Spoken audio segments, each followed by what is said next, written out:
From there, we go to where the family of Arrestus Kitty Nyale, a 38-year-old father of one from Kisauni in Mombasa County, is appealing to the government for help in tracing his whereabouts after losing contact with him late last year.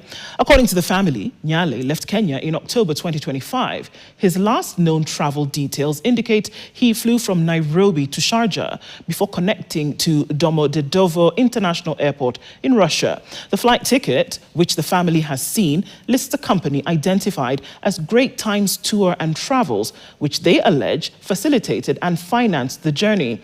The family further claims that a recruitment agency based in Mombasa has been sending Kenyans to Russia under promises of well-paying jobs and attractive benefits.